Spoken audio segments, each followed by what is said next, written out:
Ahora tendremos el honor de escuchar la conferencia magistral titulada Crisis multidimensional y crisis económica, que dictará el doctor Andrés Barreda Marín, fundador de la Unión de Científicos Comprometidos con la Sociedad. Andrés Barreda es economista y maestro en sociología por la Facultad de Ciencias Políticas y Sociales de la UNAM y doctor en estudios latinoamericanos y desde hace 32 años profesor de la misma universidad. También es miembro del Sistema Nacional de Investigadores Nivel 1. Ha producido investigaciones sobre capitalismo contemporáneo, con especial énfasis en problemas del espacio, el territorio y la acumulación de capital. Es coordinador del Centro de Análisis Social, Información y Formación Popular, CACIFOP-AC. Es también fundador de la Unión de Científicos Comprometidos con la Sociedad y miembro del Buró de Asesores, etc. Group. Entre sus publicaciones están Producción Estratégica y Hegemonía Mundial, Economía Política del Plan Puebla-Panamá, En torno a las raíces del pensamiento crítico de Bolívar Echeverría y Análisis de la crisis económica y mundial y las alternativas sociopolíticas. Con nosotros, el doctor Andrés Barreda Martín.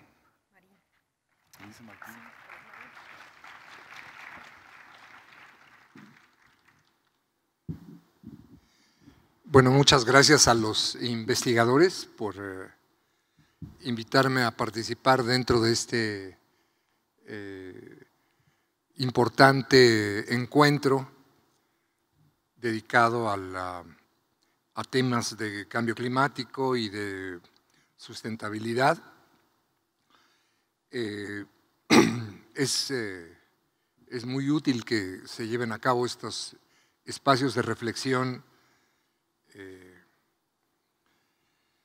por la gravedad que se está viviendo. Yo voy a hacer una reflexión de carácter muy general sobre el cambio climático y sobre la crisis ecológica global,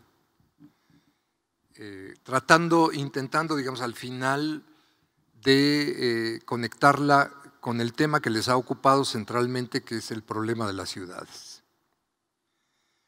De entrada, a mí me gustaría decir que el problema más grave, el problema ambiental más grave que se vive en nuestro tiempo, que es el problema del cambio climático, ¿no?, pues ha recibido este nombre tan desafortunado porque desde mi punto de vista ni es cambio ni es climático. ¿En qué sentido no es cambio? Pues lo que estamos presenciando en nuestro tiempo, más que un cambio, es un colapso civilizatorio, un colapso ambiental extraordinariamente grave que ya atravesó la línea de lo irreversible y que cada día que pasa, cada mes, cada año que pasa, en la medida en que no se toman medidas serias frente a las causas profundas del cambio climático, sino puras acciones de maquillaje gatopardista, ya el problema no solo es de irreversibilidad, sino es un problema de franca catástrofe. Entonces, llamar a esto cambio, pues es realmente tener una gran voluntad positiva de no nombrar a las cosas por su nombre y de querer mantener tranquila la situación cuando en realidad la situación es extraordinariamente grave. Eso por lo que se refiere a la palabra cambio. Y climático, pues ojalá fuera climático, pero se sabe, digamos, que la crisis climática está muy ligada, digamos, a la afectación de todo el sistema no solo del clima o de la temperatura de todo el mundo, sino que está estrechamente entreverado con todo el sistema hidrológico y con todo el sistema, vamos a decir, de bosques, de la biosfera, que también funciona integralmente junto con la hidrosfera y junto con la atmósfera. Pero la crisis del agua no se limita a ser, digamos, un componente del problema climático. La crisis hidrológica no solo es, digamos, aquello que tiene que ver con el derretimiento de la criósfera, es decir, de todo el agua que está congelada en los polos o en los glaciares o en el permafrost. No solo es un problema de elevación de los niveles de evapotranspiración, o no solo es un problema de descenso del nivel de los espejos de agua, de sequía de los manantiales, de sequía de los ríos, de desaparición de los cuerpos de agua. No solo es un problema de escasez de agua, que esto más o menos no completa ni redondamente, sino tangencialmente se trata cuando se habla de cambio climático. El otro problema hidrológico es la contaminación del agua, que es extraordinaria, es descomunal, no tiene precedentes y que conecta con otros dos problemas ambientales, pues de los que no se habla mucho cuando se habla de cambio climático. Es decir, no se habla de ellos, algunos tangencialmente y otros por ningún motivo. Es decir, la contaminación del agua con todo tipo de porquerías, drenajes, sustancias químicas, sustancias industriales, que es una contaminación planetaria que abarca las aguas de todos los mares y no solo de los ríos o de los lagos o de los acuíferos. Esta contaminación tiene que ver con el problema de los grandes contaminantes químicos que inundan la totalidad del planeta. La industria química ha producido sintéticamente en laboratorios 10 millones de sustancias químicas en los últimos 100 años, y de esas 10 millones de sustancias circulan muy mal reguladas 10.000 sustancias químicas, 200.000 sustancias químicas. El cuerpo institucional que más atención pone al tema es la Unión Europea, que le da seguimiento de las 200.000 sustancias químicas que circulan libres en el medio ambiente, observa 100.000, nada más la mitad, la otra mitad no las observa. En México, digamos que tenemos un trabajo que supera el de la Unión Europea. En México, por ley, se deben de monitorear 60 sustancias químicas, ¿no? De las que evidentemente no se monitorean ni 10, ¿no? Ya a la hora de que los inspectores llegan. Estas sustancias químicas, cuando se monitorea, es la presencia de cada sustancia en lo individual. Nunca jamás nadie, ni en estudios de laboratorio y mucho menos en estudios ambientales, se monitorea cómo reaccionan unas sustancias con otras. Es decir, en qué consiste la interacción compleja de los contaminantes químicos. Bueno, para esto no hay un panel intergubernamental global que le dé seguimiento a la contaminación química, no hay nada, ¿no? Esa contaminación está en las aguas, pero también está en los suelos, está en las tierras, está en la agricultura, está en los alimentos o está en la atmósfera, como smog y todos los cancerígenos que caracterizan a los residuos que generan las gasolinas con los vehículos de combustión. Bueno, esta catástrofe química evidentemente forma parte de la catástrofe hidrológica, pues que no se toca, pero ni de refilón cuando se habla de cambio climático, pero forma parte del problema y conecta con el otro problema, que es la crisis de salud, que también es global, que por supuesto tiene que ver con el cambio climático, pero que tiene que ver mucho más que con el cambio climático, pues con la crisis química, con la crisis de contaminantes, con toda la crisis que genera el extractivismo de petróleos, de gas, de lutitas, de arenas bituminosas, tar sand que le llaman en inglés, con toda la extracción minera de decenas y decenas de minerales metálicos y no metales que generan unos niveles de contaminación espeluznantes y que van en aumento. Todo esto no entra en los escenarios de esta palabra tan educada que es la del cambio climático.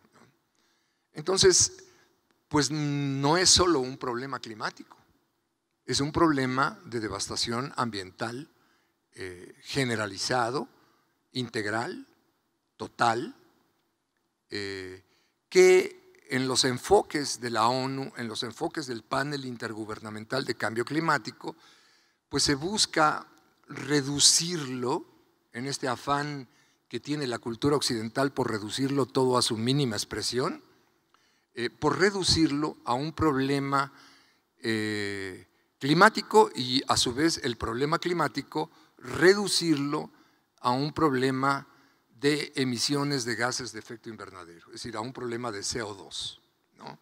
Entonces hay una doble vocación reduccionista, como para no hablar con franqueza de la gravísima situación por la que está atravesando el planeta en el momento actual. Bien, entonces, en ese sentido, bueno, hecha la aclaración, por supuesto vamos a hablar del cambio climático, que es gravísimo y que mejor que cambio climático lo deberíamos llamar calentamiento global, como también se lo suele llamar.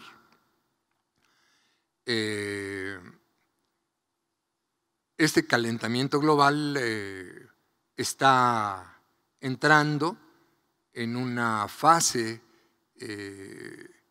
pues, que se antoja fuera de control de todo lo que reporta y supuestamente maneja o recomienda manejar el panel intergubernamental de cambio climático o sobre todo la cumbre climática, la cumbre que organiza anualmente las Naciones Unidas en referencia al calentamiento global.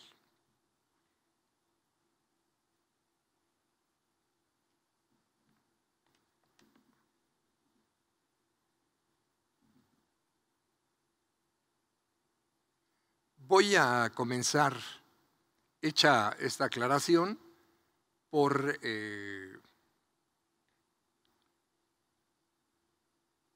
aquí está. Entonces, por lo que podríamos llamar es el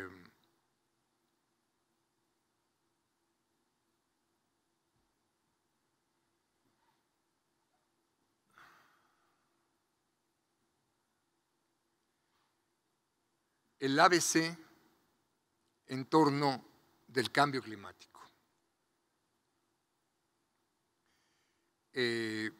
¿Cuándo se comenzó a hablar de este calentamiento global?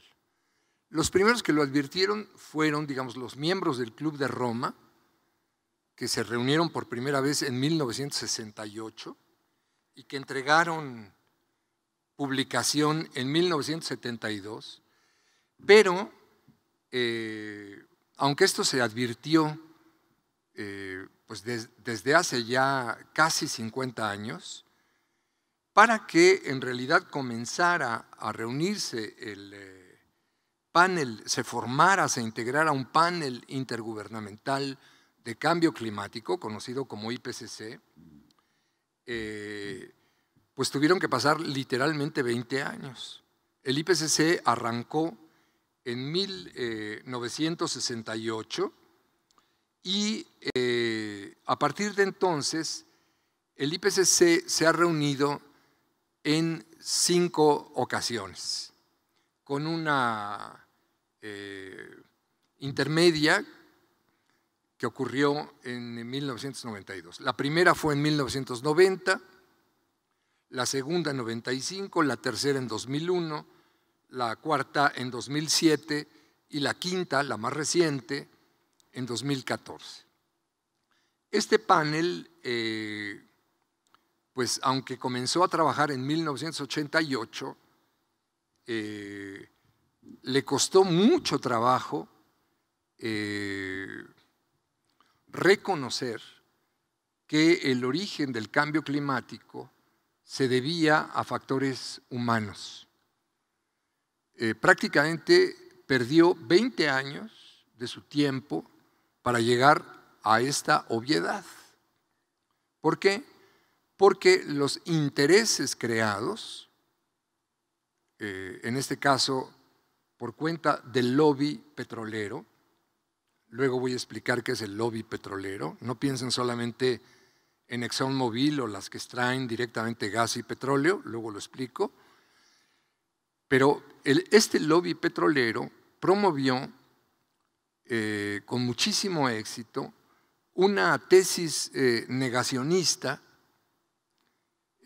argumentando que el cambio climático que se observaba era de origen natural y que no se podía de ninguna manera hablar o demostrar que tenía un origen humano. Y estuvo, digamos, serruchando las patas del panel intergubernamental con actividades científicas, debates, cuestionamientos epistemológicos, N actividades pues que le impidieron al panel intergubernamental actuar rápidamente. De hecho, el panel intergubernamental casi 19 años después, casi 20, hasta 2007, se saca de encima las tesis negacionistas, ¿no? Cuando hablamos de negacionismo, son los mismos grupos, ojo, son los mismos grupos que, o sea, las petroleras y las automotrices, son los mismos grupos que introdujeron en el debate el negacionismo del Holocausto en la Alemania nazi, ¿no? O que introdujeron también en la discusión la negación de la evolución, digamos, de las leyes de la evolución de Darwin. Son, digamos, los negacionistas de la extrema derecha internacional, son personas muy finas, ¿no? Que lograron retrasar, pues prácticamente, si se comenzó a hablar en 68 de cambio climático y se reconoció en 2007, pues realmente tuvieron el mérito de retrasar esta discusión 40 años. Gracias a lo cual, pues la situación del cambio climático actualmente es fenomenal. Ya en 2007 se reconoce por primera vez que los gases de efecto invernadero, el dióxido de carbono, el metano, etcétera, ahora explico, son de origen antropogénico, se deben, digamos, a las actividades industriales, a la quema de hidrocarburos, etcétera, y que la solución del cambio climático pasa necesariamente por el desarrollo, por un cambio de paradigmas en la producción de energía global. Este es, digamos, el mérito. Se entiende que 2007 era un año ya casi de salida de George Bush, que es, digamos, alguien muy ligado a este bloque negacionista, y que eso le permitía, después de numerosas afrentas a este panel de científicos procedentes de todos los países del mundo y colocados en el panel como representantes oficiales de los respectivos países, les permitía sacudirse de todas las restricciones, y el 90% de los científicos de este panel reconocen que es de origen antropogénico y que tiene que ver con la quema de hidrocarburos y que tiene que ocurrir un cambio. Esto es un parteaguas. El encuentro de 2007 es un verdadero parteaguas en la historia del cambio climático. Ya tarde, pero no deja de ser un referente, porque ya actualmente en el 5º informe ya reconocieron entre el 95 y 97% de todos los científicos que el origen es antropogénico y que la cosa está mucho más grave que como se planteó en 2007. Bien, además, digamos, de estas acciones, este avance del IPCC, evidentemente ocurrieron muchas otras cosas. Antes de la formación del IPCC, desde 86 empieza una discusión pública en los medios de comunicación del norte, una discusión pública sobre el hoyo en la capa de ozono, acuérdense que acaba de explotar Chernobyl, sobre los grandes problemas ambientales, sobre el calentamiento global, sobre el tráfico internacional de basuras absolutamente irreciclables que Estados Unidos o que Europa se dedican a exportar a los países africanos. 86 fue un año muy activo, 88 fue el año de la fundación del IPCC, y en 92 ocurre por primera vez esta gran conferencia de Naciones Unidas sobre el medio ambiente y el desarrollo. 20 años después de la de Estocolmo, que ocurrió en 72, pero ya directamente como dedicada, digamos, a asumir que todo el planeta está en una crisis ambiental de carácter múltiple y que hay que actuar protegiendo bosques, conservando biodiversidad, abordando la crisis hidrológica, abordando el problema del calentamiento global, etc.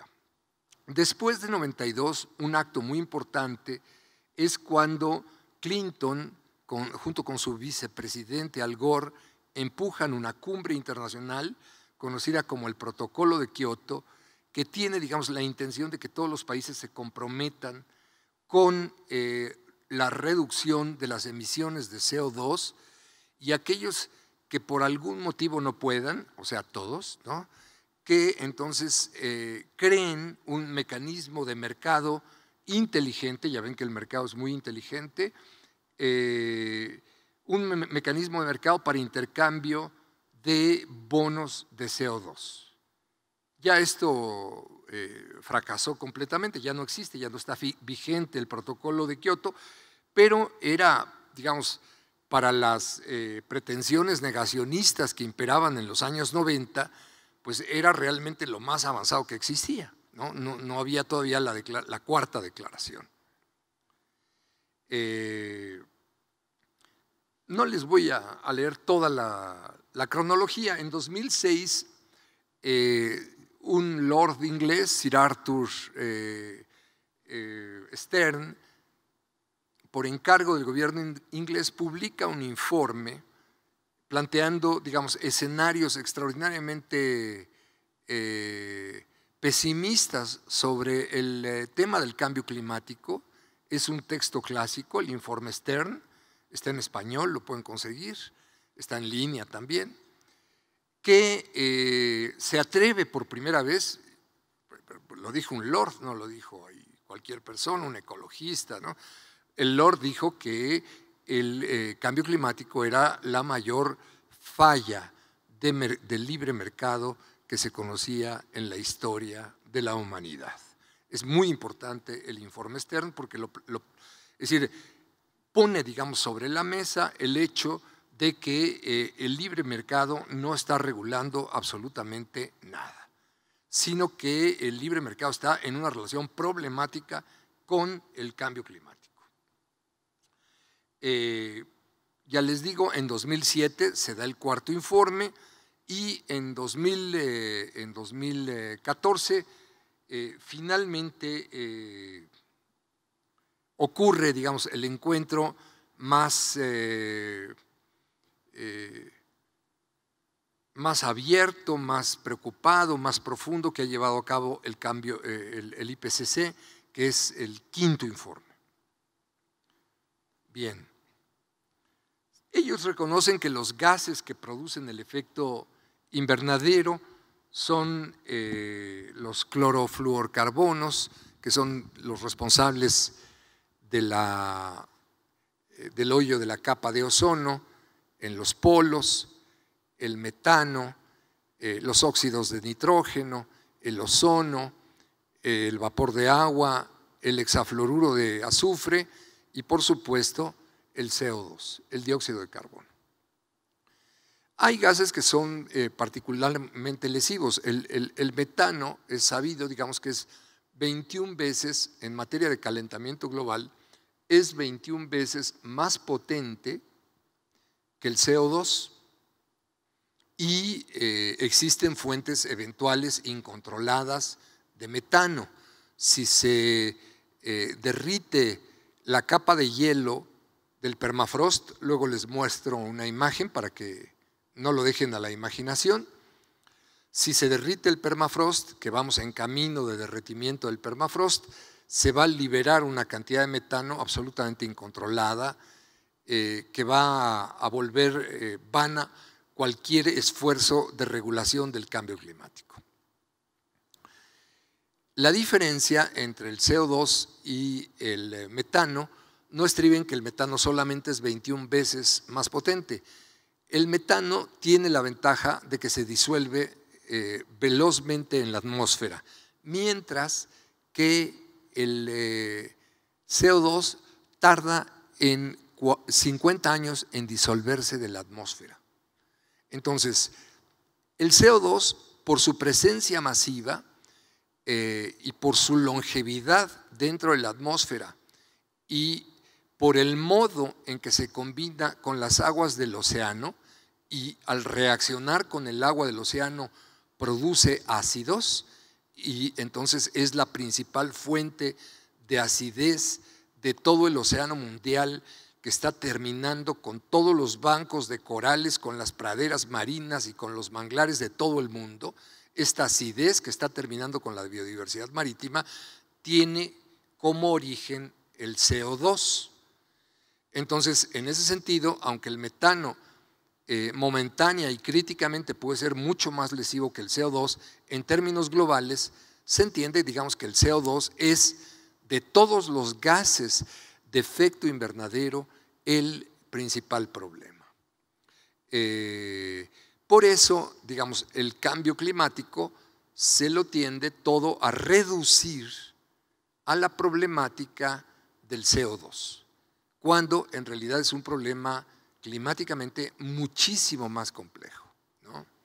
Entonces, ni hay que reducir la crisis ambiental total al problema climático, ni hay que reducir el problema climático al CO2, pero aunque no hay que reducirlo, el problema del CO2 es gravísimo, ¿no?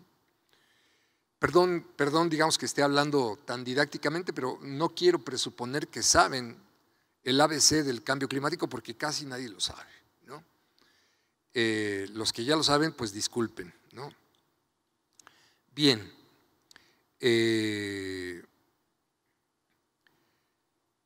Esto me lo brinco, el informe Stern. Bien, el cuarto informe, ya les decía, el cuarto informe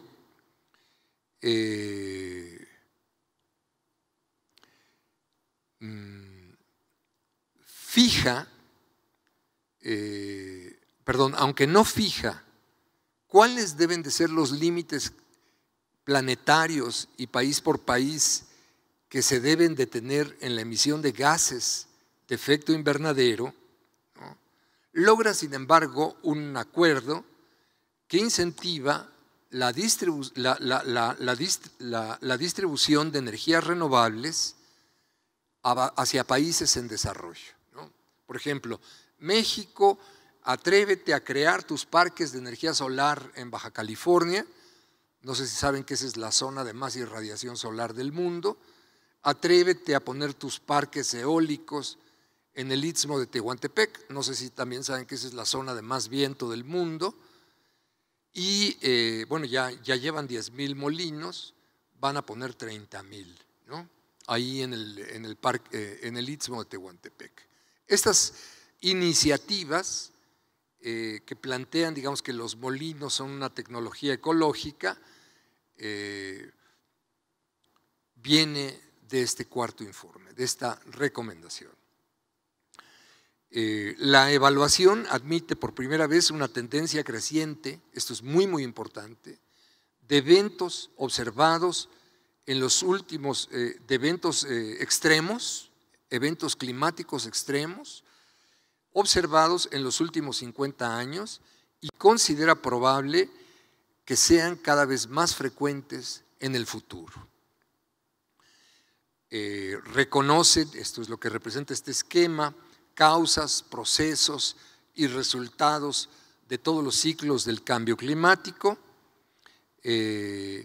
dibujan escenarios planetarios de dónde se va a poner peor el problema del cambio climático. Se empieza a reconocer, digamos, que el continente africano es de los que más va a sufrir. Se empieza a identificar que México está en la franja de países también que van a tener, que van a padecer de los peores efectos del cambio climático.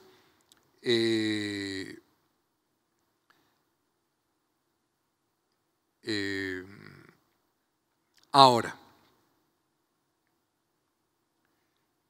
ya que se empieza a hablar de escenarios, ¿cuánto va a subir la temperatura? Esta es otra discusión que se abre con el panel intergubernamental. El panel no da un escenario, da muchos escenarios posibles.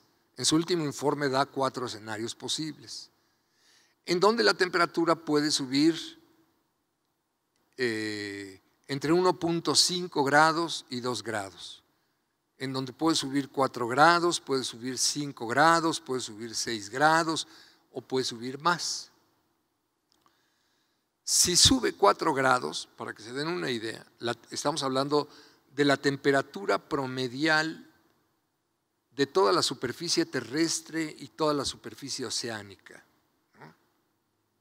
Si sube 4 grados, que digo, si subiera 4 grados aquí el auditorio no pasaría nada, pero si sube 4 grados la temperatura planetaria, estamos en una temperatura en la que vivieron los dinosaurios hace 65 millones de años durante el Jurásico. O sea, si sube 4 grados, no tenemos una idea clara de qué es lo que va a ocurrir, aunque sí se podría decir que las catástrofes van a llevarse, yo no sé si a cientos o a miles de millones de personas. Es decir, que suba 4 grados es extraordinariamente grave. Ya si sube 6 o sube 8, ya se vuelve difícil saber si van a haber supervivientes. Es muy, muy grave, muy, muy grave. Si ustedes revisan el informe Stern, desde 2006, va dibujando los diferentes escenarios. A tantos grados va a pasar esto, va a pasar aquello, va a pasar aquello. Es un informe hecho en 2006, entonces es todavía bastante optimista, ¿no? No se los quiero leer porque les va a parecer el apocalipsis, pero si se compara con lo que viene ocurriendo y los nuevos escenarios que se están dibujando, ese informe de 2006 es bastante light, ¿no? Bien, en medio de esta discusión sobre el calentamiento global, ocurre la intervención de una compañía auditora, PricewaterhouseCoopers. A lo mejor la conocen los que estudien Derecho.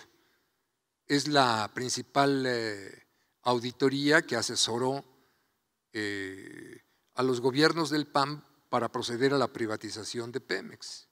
Es una auditor, vamos a decir, los Óscares que se reparten en los Estados Unidos año con año, PricewaterhouseCoopers lleva, digamos, le toca organizar ese evento. Es una firma de abogados, auditores, vamos a decir, es una de las 2 o 3 firmas más importantes que sobreviven en Estados Unidos.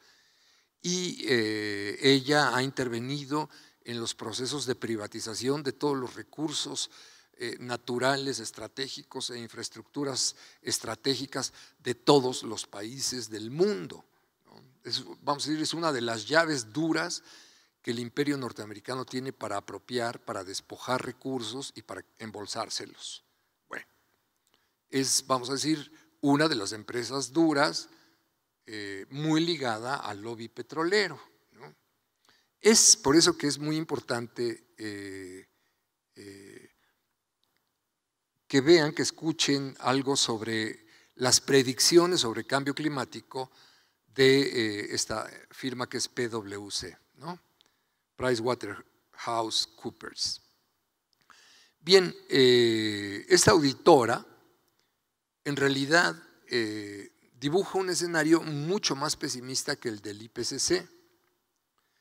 El grupo de economistas que trabajan dentro de Pricewater predicen para fines del siglo, o sea, para 2100, que esa es como la fecha meta de la que están hablando en todos los escenarios, 2100, predicen para 2100 un aumento de 6 grados centígrados.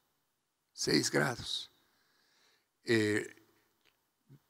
Dicen ellos que los científicos han avisado en numerosas ocasiones que un aumento de 2 grados centígrados acarrearía consecuencias catastróficas para el planeta porque se llegaría a un punto de no retorno.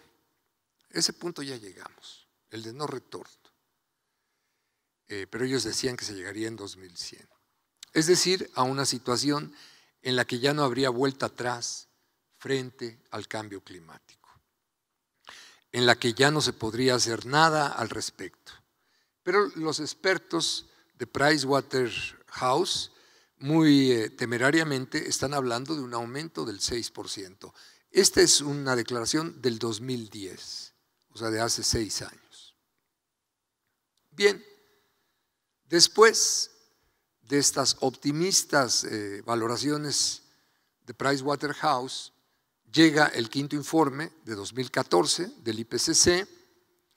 Este informe es muy importante porque aumenta el grado de certidumbre de que la actividad humana está detrás del calentamiento global, es decir, es ya irreversiblemente derrotada la tesis negacionista, ya solo lo sostiene el 3% de los científicos, que la actividad humana es la que está detrás del calentamiento que padece el mundo, así les gusta decir, ellos no quieren hablar de capitalismo, no quieren hablar de lobby petrolero, ellos todos somos igual culpables, todos los seres humanos somos los que hemos creado el calentamiento global, es decir, lo mismo los campesinos que la gente de las ciudades, lo mismo los que son explotados en las fábricas que los que se retacan los bolsillos vendiendo hidrocarburos, automóviles,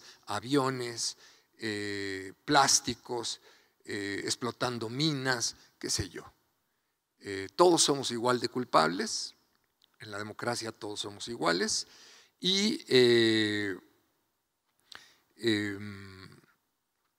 bueno, plantean que es el 95%. Los orígenes de este cambio climático son 25% procede del sector de la energía, hacen este conteo, 24% de actividades silvícolas, o sea, explotación de bosques, tala de bosques, agricultura, agricultura industrial. Aquí no distinguen entre agricultura industrial y pequeña y mediana agricultura, cambios de uso de suelo, etcétera. 21% de la industria, 14% de toda la red vehicular que se mueve por el planeta, 6,4% por el sector de la construcción, 3% de la basura. Son como los rubros fundamentales. Aquí lo tienen en una gráfica de pastel, no me detengo. Bien, después de estos resultados tan importantes, ocurre en 2014, con estos informes tan grandes, ocurrió un encuentro de estos de la ONU, del cambio climático en Copenhague, en Dinamarca, en donde la gente de la sociedad civil se movilizó para protestar por el manejo que le dan los gobiernos y las instituciones al problema de cambio climático. En aquella ocasión 100,000 personas estuvieron en Copenhague exigiendo acciones urgentes. En París se esperaban 250,000 personas llevando a cabo una gran movilización para urgir a los gobiernos que tomaran acciones. Ustedes recordarán, de esto no ha pasado ni un año, que unas 2 semanas antes de la cumbre del cambio climático ocurrió estos ataques terroristas en la ciudad de París, gracias a los cuales se prohibió las movilizaciones y entonces ya no pudo llegar, digamos, esta masa de 250,000 activistas de todo el mundo para exigir tomas de decisiones.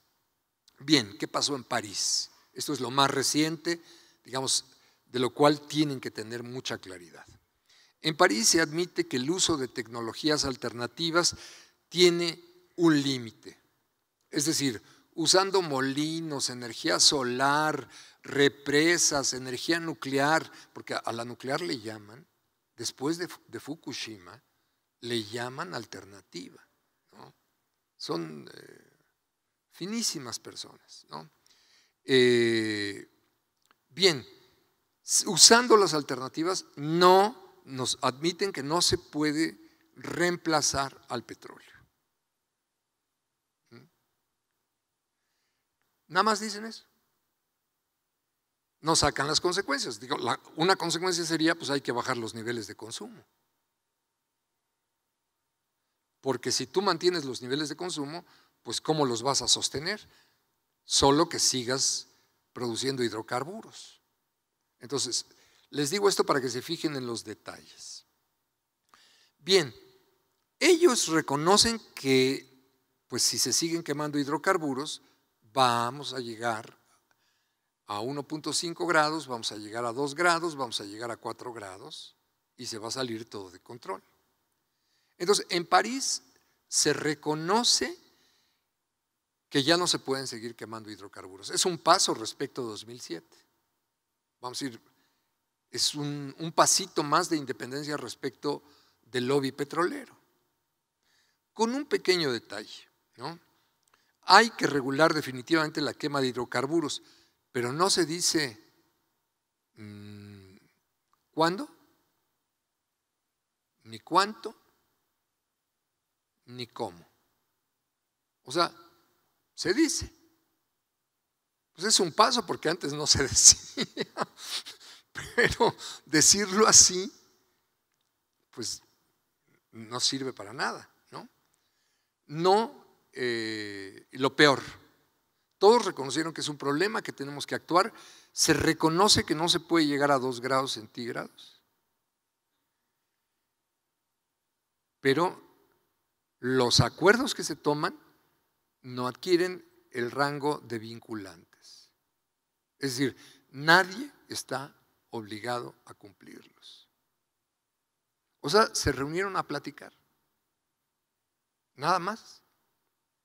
Y bueno, ya platicando, pues se ve que tenían relaciones de simpatía, porque hasta se pusieron de acuerdo, pero de comprometerse, nadie se comprometió a nada.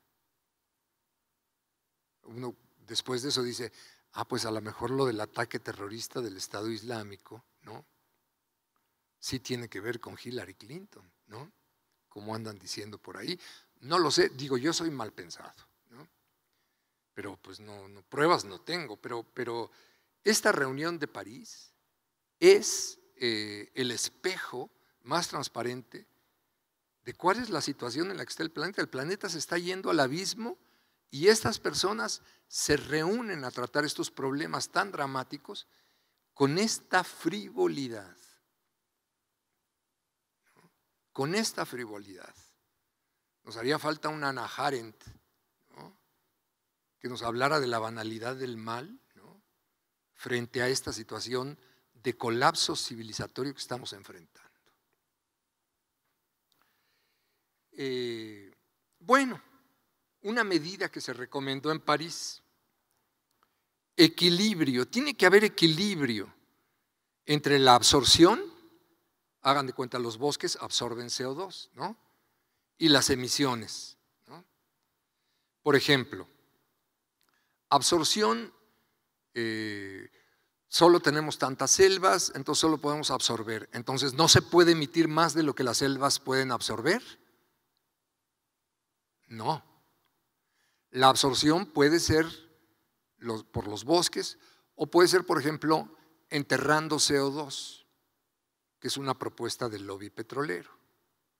Meter el dióxido de carbono a 5,000, 3,000 metros de profundidad para dejarlo ahí encerrado, que es costosísimo, que es algo que, digamos, es una de las principales iniciativas de geoingeniería, que son, digamos, con lo que el lobby petrolero intenta hacer nuevos negocios a propósito del cambio climático.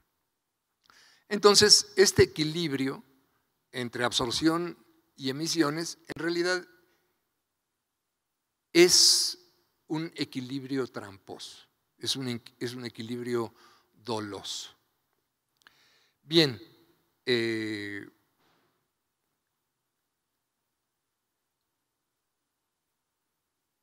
el panel intergubernamental hace sus conjeturas.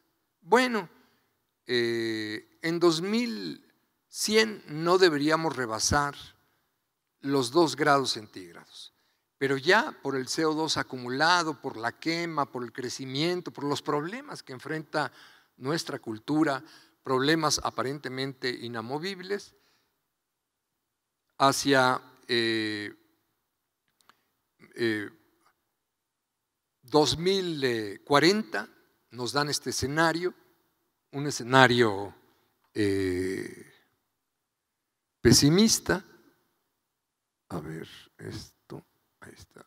¿Y por qué no se ve? Bueno, la línea amarilla es el escenario pesimista, casi llega a los 2 grados centígrados en 2050, ¿no? El escenario intermedio o el escenario optimista rondan 1,5 grados, ¿no? Bueno, este es, vamos a decir, de lo que optimistamente se habla en el 4º informe y en el 5º encuentro de París. Todos vamos a actuar al unísono, aunque no firmemos, ¿no? Con un gran compromiso moral, vamos a todos hacer el esfuerzo para de ninguna manera llegar a los 2 grados centígrados. Tiene que estar, se recomienda, el IPCC recomienda estar muy, muy por debajo de los 2 grados centígrados, porque 2 grados centígrados es gravísimo, ¿no? De hecho, el IPCC, para ser precisos, no recomienda dentro de sus procederes ningún tipo de acción y como actúa es dibujando escenarios de consecuencias más o menos catastróficas de acá al 2100. Pinta los escenarios para que luego en la cumbre de la ONU de Cambio Climático se tomen los acuerdos políticos. Pero sí es decir, no da recomendaciones, pero sí señala que rebasar los 2 grados centígrados sería extraordinariamente peligroso. Entonces, en ese sentido, en el Acuerdo de París se habla de que en 2050 habrá que haber reducido del 40 al 70% de las emisiones de hidrocarburos y hacia el 2100 haber terminado definitivamente con la civilización petrolera. Digo, la civilización petrolera se podría terminar mañana, como se dice en la Cámara de Diputados, falta voluntad política. Pero como no estamos tratando con seres humanos, sino que estamos tratando con problemas de física clásica, o sea, con mecánica de cuerpos celestes, pues se entiende, digamos, que los vehículos automotores se desplazan por inercia, entonces que nadie los puede parar. Que la extracción de petróleo es inercial, que nadie la puede parar. Que el crecimiento de las ciudades es inercial, que nadie lo puede parar. Que la producción de sustancias químicas es inercial, no es humana. Es, no sé, bueno, si fuera divina, Dios tendría voluntad, pero no es divina, es física pura, es Newton, o sea, es una piedra que avanza, entonces que lleva inercia y que nadie la puede tener. Como le dan este tratamiento al problema climático, entonces, pues se supone que se le va a acabar el impulso a este movimiento por la fricción hacia el 2100. Y entonces ya podremos respirar, ¿no? Bill McKibben, que tiene una página web muy importante, es un socialdemócrata, ecologista, muy importante.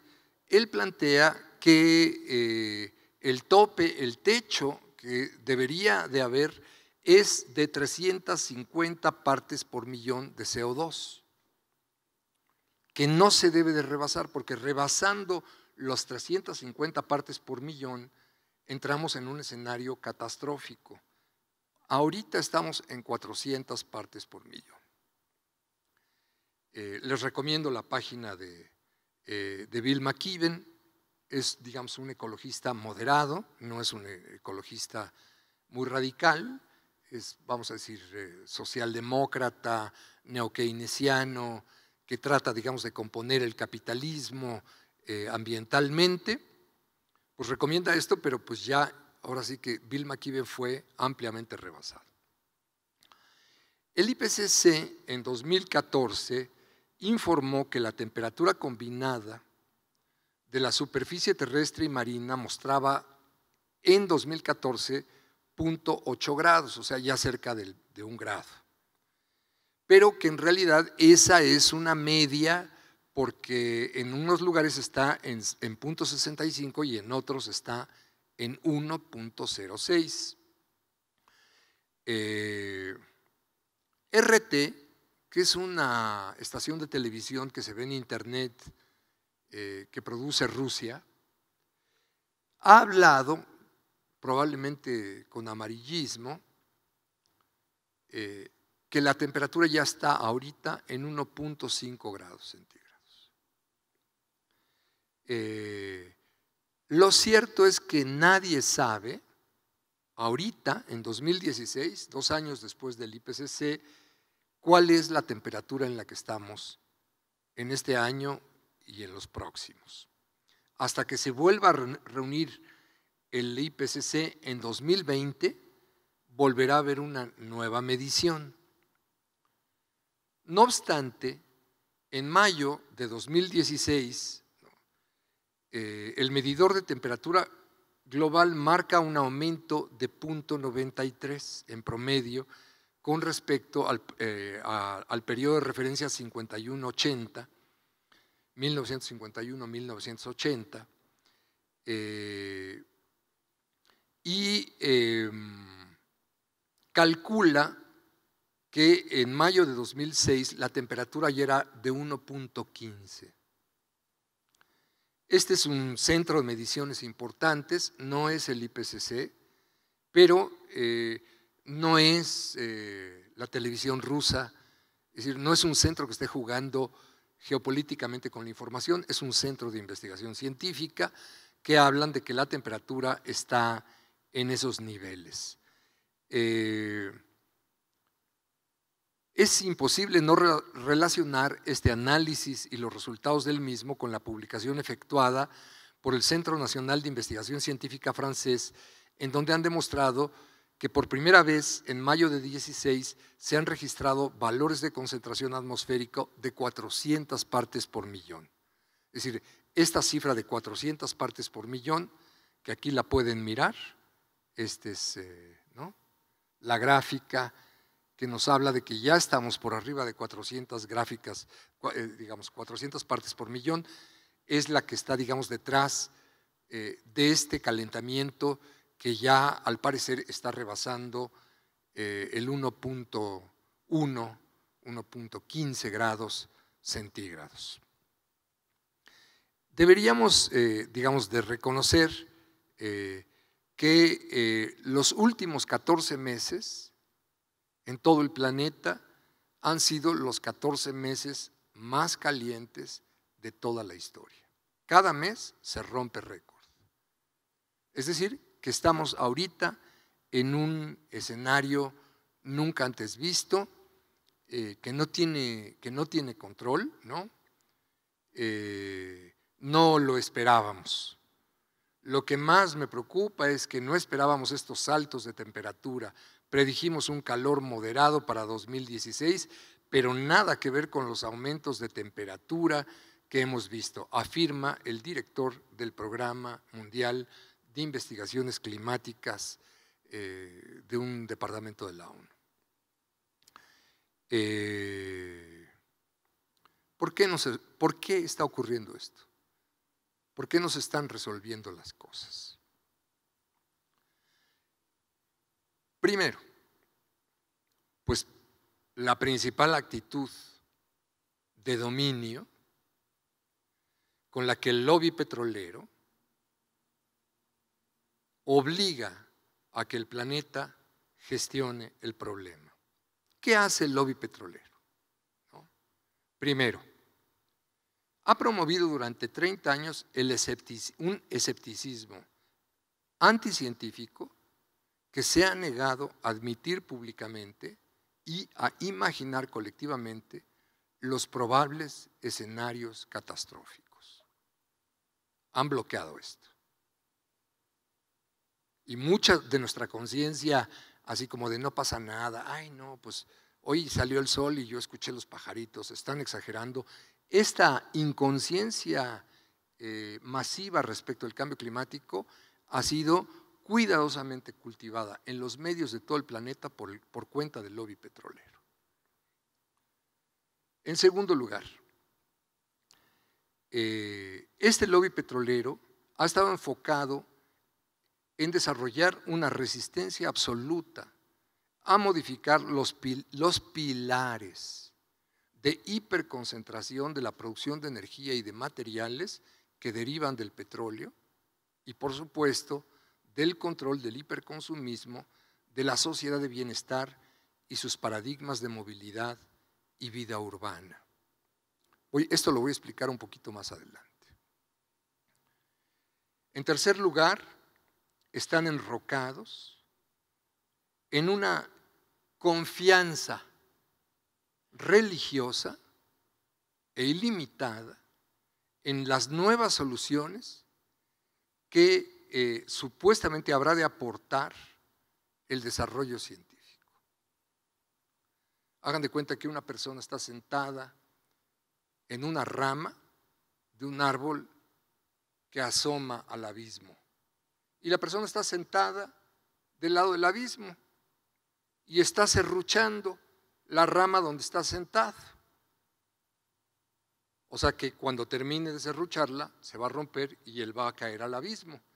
Y mientras serrucha, el hombre que serrucha asegura que en lo que termina de serruchar la rama, la ciencia va a tener la solución al problema para cuando esté cayendo. Esta es una imagen plástica que describe la situación en la que estamos. El lobby petrolero se comporta así, como el hombre de la rama, con el ingrediente de que todas sus soluciones científicas tienen el pequeño rasgo de que son excluyentes y o eugenésicas, quiero decir, genocidas. La cuarta característica que lleva adelante el lobby petrolero tiene una incontenible propensión, ya que la situación del cambio climático es incontrolable, Freud diría una incontenible pulsión, ¿no?, a desarrollar todo tipo de negocios verdes. Sí, gatopardistas. O sea, todo es verde y todo cambia para que nada cambie.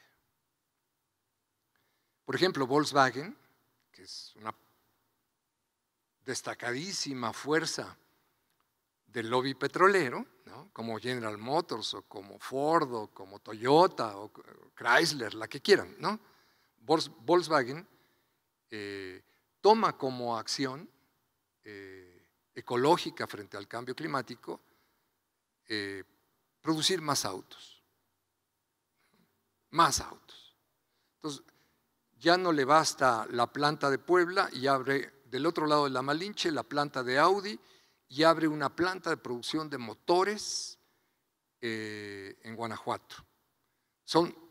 Pero estos motores son verdes. O sea que cuando usan la gasolina, por el escape salen flores, ¿no?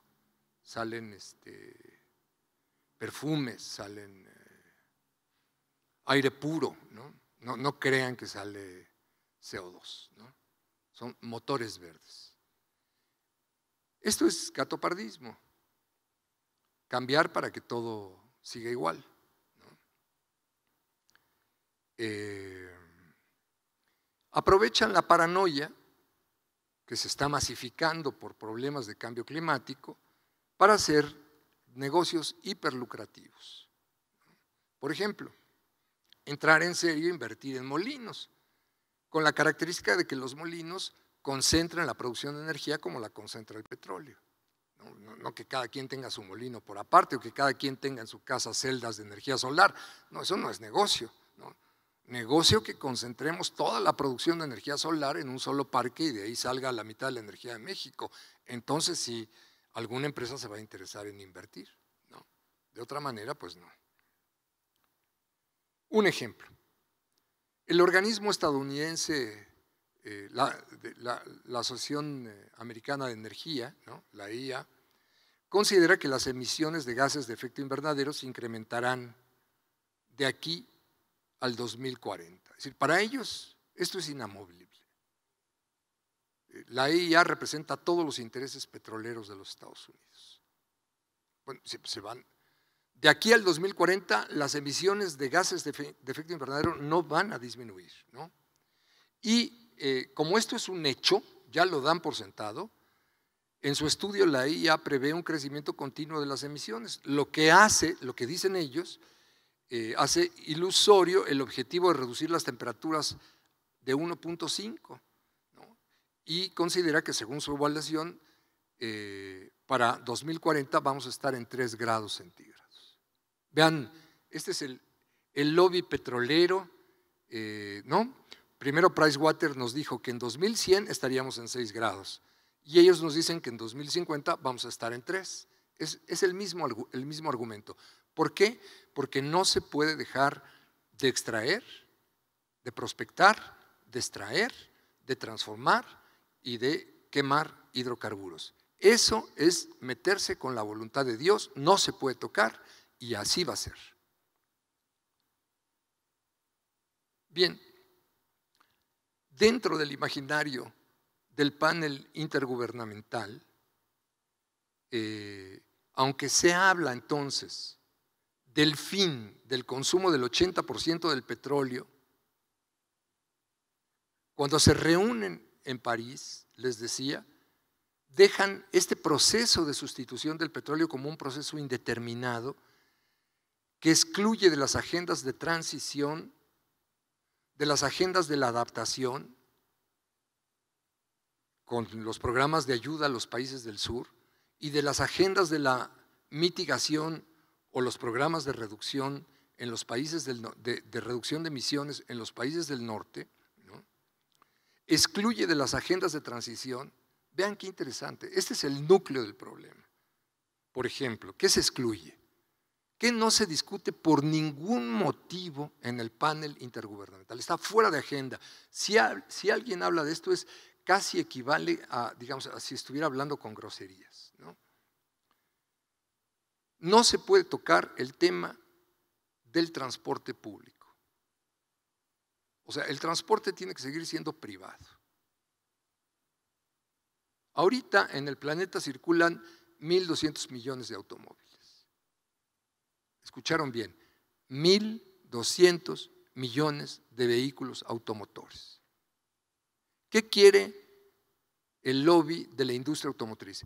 Que circulen de 2.000 a 3.000 vehículos automotores. Eso es inamovible. Ese es con quien te tienes que ver si quieres un cambio drástico frente al problema. Entonces ese tema no se discute ni en las cumbres de la ONU ni en el panel intergubernamental. Es de mal gusto. Cuando nos dicen en el conteo de el IPCC de que la silvicultura y la agricultura producen el 21, el 24, ya no me acuerdo, por ciento de los gases de efecto invernadero, en realidad hacen un conteo tramposo. Por ejemplo, la industria de la producción de alimentos. Bueno, producir agroquímicos, o sea, fertilizantes y pesticidas, pues es puro petróleo, transformado químicamente para aumentar la fertilidad de la tierra o para controlar las plagas, todo tipo de plagas. Y llevar adelante la revolución verde, que le llaman, es una revolución 100% petrolera. Además de que todo se aplica con aviones, o los tractores se mueven con gasolina. Una de las grandes consumidoras de hidrocarburos es el agrobusiness, ¿no? Las semillas transgénicas, por ejemplo, las de Monsanto, que ahora ya son de Bayer, pues es una modalidad de semilla hecha para aceptar cantidades extraordinarias de glifosato, de este agroquímico. No sube la productividad, no resuelve absolutamente ningún problema, todo eso es mentira, está diseñada para consumir grandes cantidades de petróleo. Para eso es la modificación del código genético del maíz o del algodón o de la soya para consumir cantidades industriales de glifosato.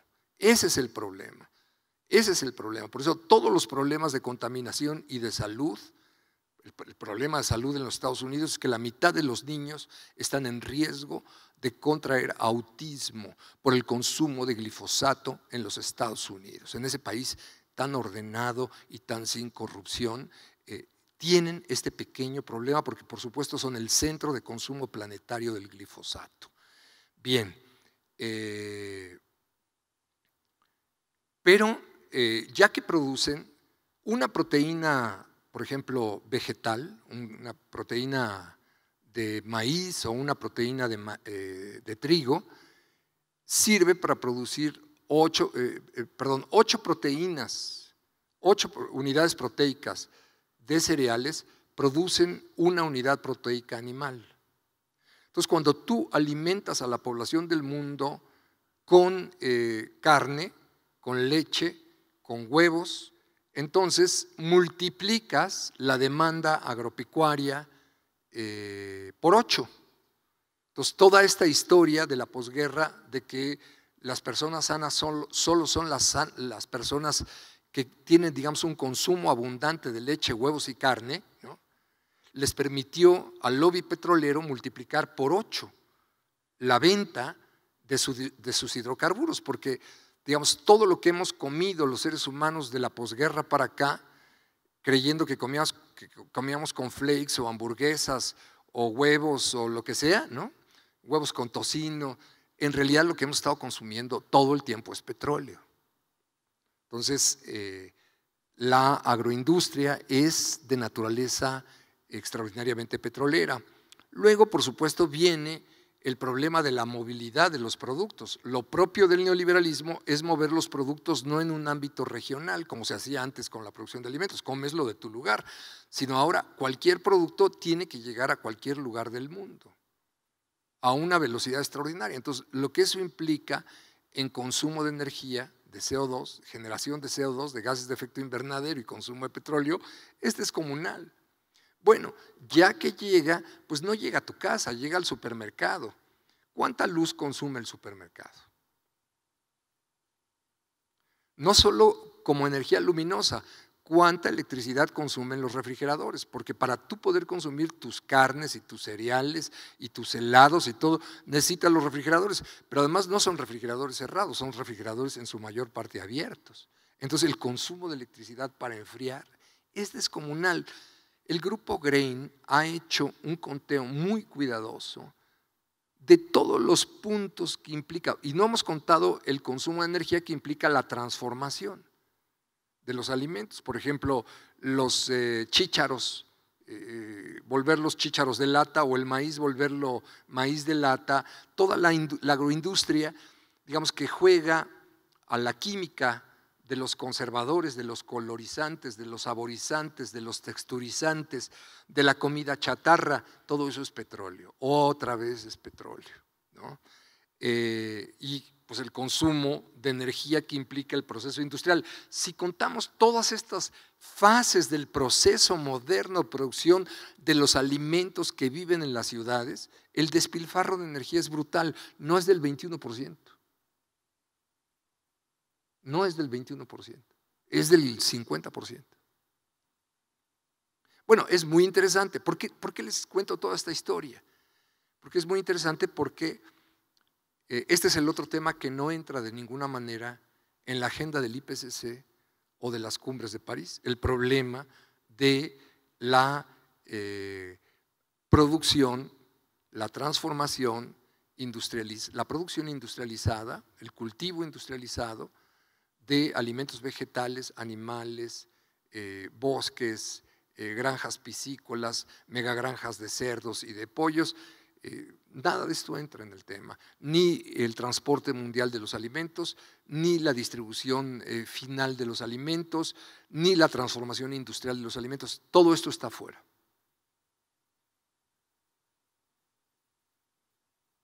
Y dicen que están preocupados.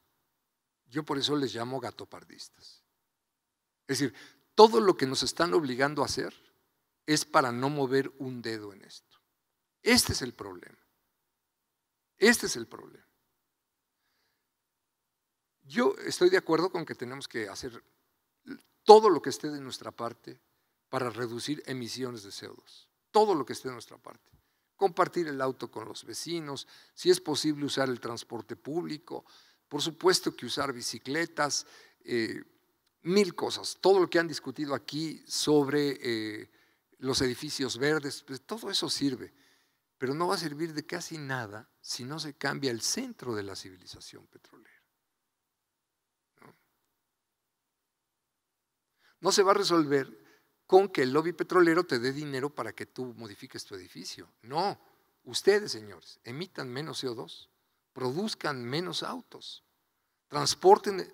transformen el patrón de movilidad privada a movilidad pública. Transfórmenlo, no se hagan tontos.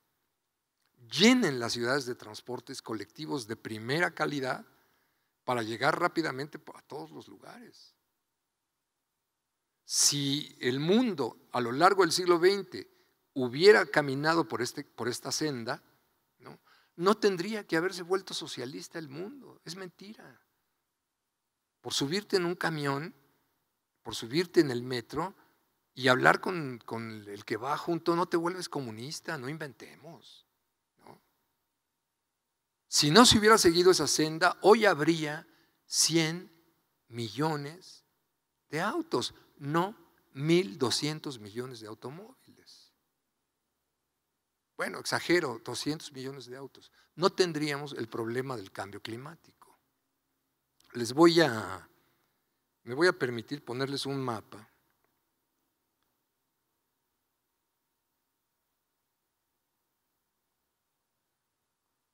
Para que lo puedan apreciar. Este es el mapa de carreteras de todo el planeta.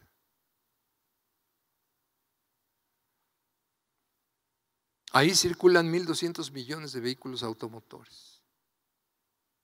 ¿Dónde no hay carreteras? En el Amazonas, en el desierto del Sahara, en Arabia, no, ahí ya los desiertos los cruzaron de carreteras, en los Himalayas y arriba en el Círculo Polar Ártico.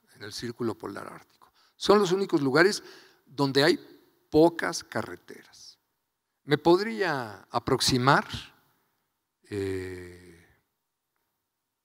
para que lo puedan apreciar, por ejemplo, un lugar que tiene pocas carreteras. Ay, Dios mío, ya me equivoqué, era para atrás.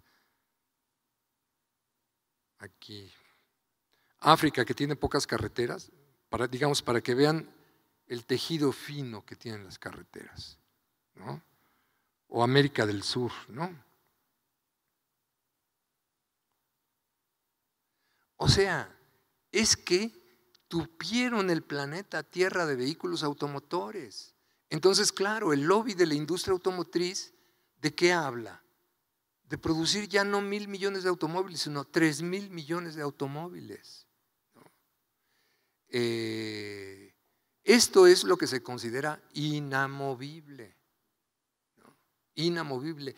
Esta es la tomadura de pelo de las acciones de la ONU y del IPCC en referencia al cambio climático y en donde la ciudadanía tiene que tener una voz propia.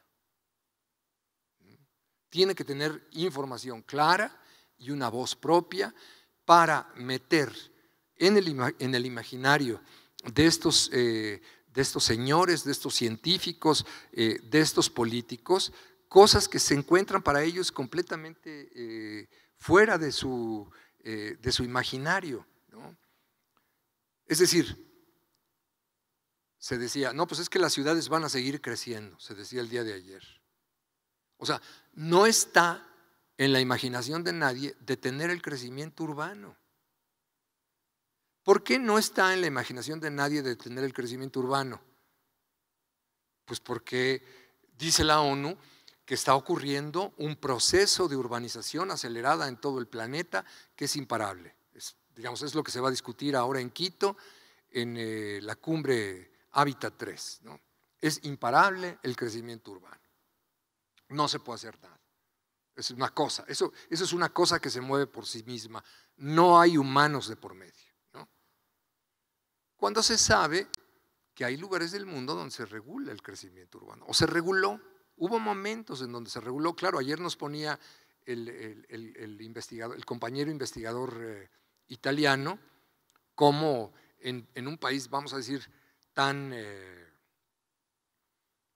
sensato, tan regulado como era Europa, se había desatado un crecimiento fractal de las manchas urbanas.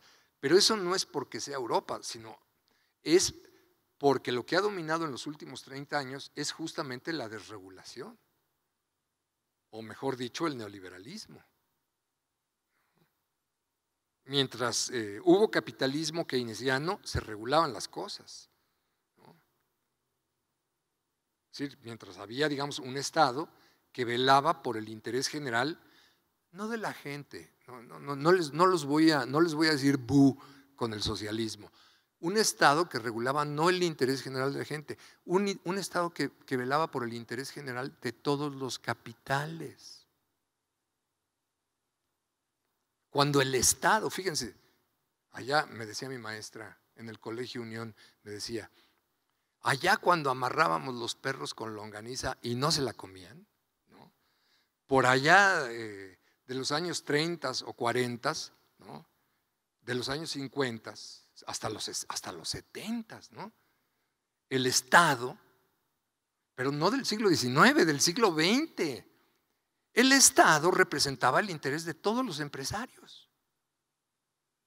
Ya cuando entró el neoliberalismo, no. Cuando entró el neoliberalismo, el Estado solo representa el interés del lobby petrolero. Por eso llega y le ordena al Estado mexicano libre comercio, papá. Libre comercio. Y ahí va, se esmera. Muy bien, ya estás en el libre comercio, Pemex es mío. ¿Cómo que Pemex? Pemex es mío. ¿Tú tenías industria automotriz? Se te acabó. Que estabas desarrollando Van y Dina. No, ahora todo es General Motors, todo es Ford, ¿no? Han rehecho toda la industria automotriz. Ahora no les basta, van por la industria aeroespacial, ¿no? Todo Querétaro se va por la industria aeroespacial. Bueno, la excepción es la producción de televisiones, ¿no? Claro, las transnacionales se han apropiado de la industria nacional y se hace lo que dicta el lobby petrolero. Eso es lo que se hace en los tratados de libre comercio.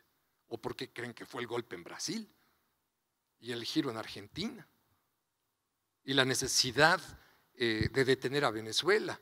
Porque ellos son los dueños del petróleo de todo el planeta y son los dueños de todo lo que se hace con el petróleo.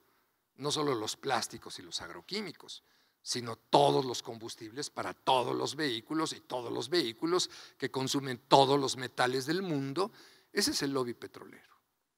Ese es el lobby petrolero. El que dice no, el que dice qué quiere, el que obliga a que el Estado haga exactamente lo que él quiere, ¿no? Entonces, ese Estado es el que ha impuesto durante el neoliberalismo eso que en el capítulo México del Tribunal Permanente de los Pueblos llamamos el desvío de poder. Ojo, no el abuso de poder. Abuso de poder es cuando hay leyes que protegen el interés general y entonces el funcionario, el empresario se pasa de listo y abusa. Desvío es otra cosa. Desvío es cuando los lobbies dicen, esa ley me la quitas. Me pones una ley que diga que todo el petróleo es para mí, que no hay derecho ejidal, derecho agrario que valga. Me pones una ley que establezca derecho de pernada, una ley que me garantice el despojo, ¿no? Y yo tomo el petróleo. Esa ley fue redactada por Pricewaterhouse y por todo el lobby petrolero, la ley actual del petróleo, la ley de la minería. Cada auto consume entre 500,000 y 1,000,000 de litros de agua. Entonces, ese lobby dice cómo quiere la ley de aguas. Y entonces privatiza el consumo del agua, porque el principal consumidor del agua ya no es la población ni cualquier empresario, es la industria automotriz. Y ellos dicen cómo quieren la ley de aguas. Bueno, a lo más negocian con los mineros, ¿no? O con los petroleros, para ver dónde y cómo hacen acueductos, represas de acuerdo a sus intereses, trasvases de acuerdo a sus intereses. Cuando se cambian las leyes, no solo se ponen a favor de las empresas, sino que además el cambio de leyes está hecho para garantizar que los demás empresarios, los débiles y el pueblo en su conjunto no tenga por ningún motivo acceso a la justicia, de ninguna manera, que sea estructural la falta de acceso a la justicia. Esto es a lo que en el capítulo México del TPP, del Tribunal Permanente de los Pueblos, se le llamó desvío de poder. Esto es lo que hace el lobby petrolero en Estados Unidos hace 100 años y es lo que se globalizó con los tratados de libre comercio. Y por supuesto es lo que impera, domina, dicta absolutamente todo lo que se respira, lo que se digiere y lo que se desecha en este país desde hace 30 años. El desvío de poder, el Estado al servicio del lobby petrolero. Bien, la causa es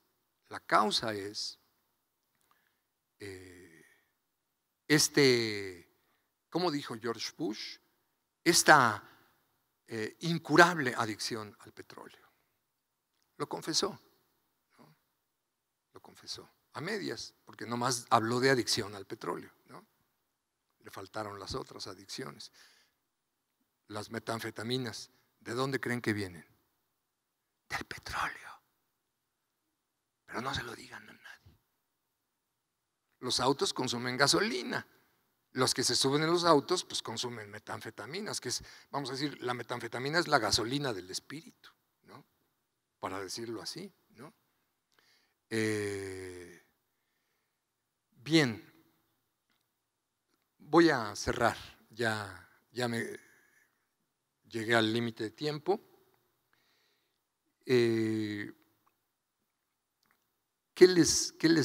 ¿Con qué cierro? ¿Qué les digo? Miren,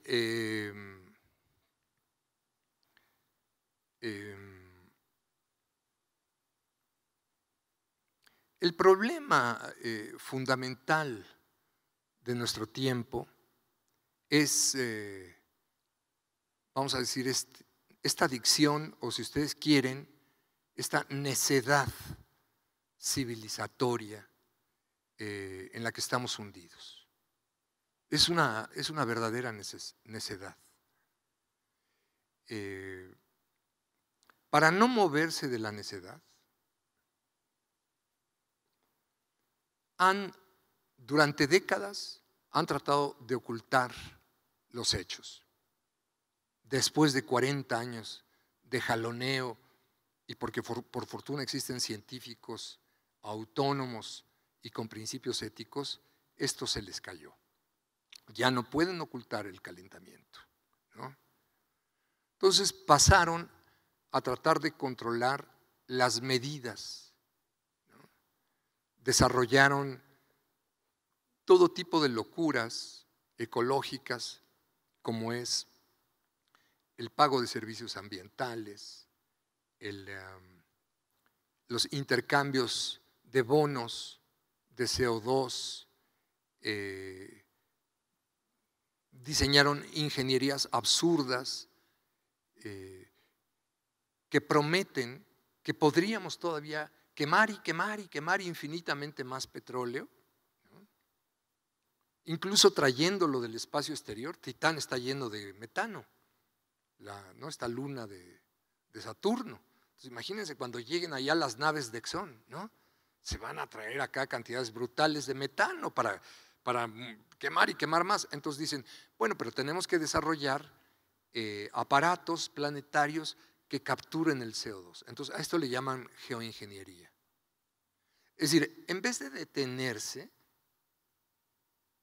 en vez de moderarse, en vez de dar marcha atrás, reconocer que hay un equívoco civilizatorio y que hay que modificar los patrones y que hay que seguir otro camino, evidentemente no pueden tocar el bienestar, porque el bienestar es aquello con lo que derrotaron la insurrección popular en contra del capitalismo. El bienestar, son adictos al petróleo porque son adictos al bienestar, y son adictos al bienestar porque no pueden modificarse históricamente, no pueden democratizarse.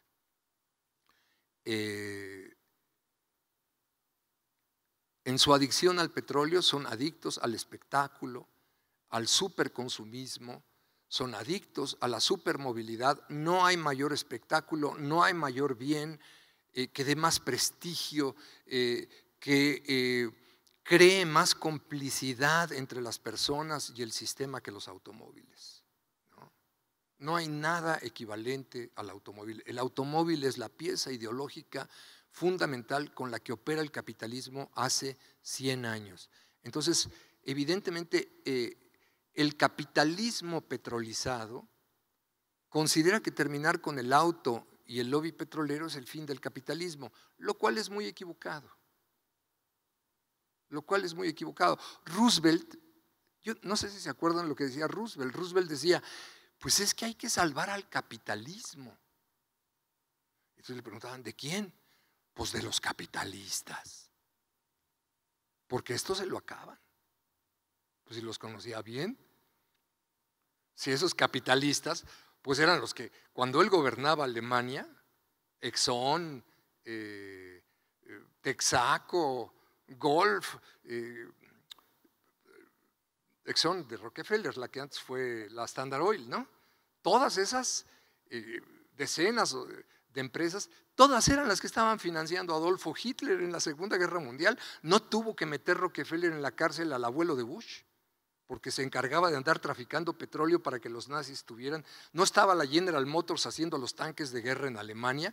No tenía Adolfo Hitler la foto de Ford arriba de su escritorio, y no tenía Ford arriba de su escritorio la foto de Adolfo Hitler, y no hacía la Coca-Cola los refrescos de los nazis que inventó la Fanta, y la General Motors no hizo el carro de los nazis que es el Opel. Y no hizo la IBM todas las máquinas computadoras para que funcionaran todos los campos de concentración. Eran 550 empresas transnacionales norteamericanas las que estaban apoyando a la Alemania nazi. Entonces, pues de eso hablaba el bueno de Rockefeller cuando decía que había que salvar al capitalismo de los capitalistas, porque estos capitalistas norteamericanos, de que se sirven los dueños de todos los de la cuchara grande, de que se sirven con la cuchara grande, se sirven. Fíjense, el 70% del cambio climático, el 70% del cambio climático lo producen 83 empresas transnacionales. Pues aquí se las dejo, ya, aquí termino.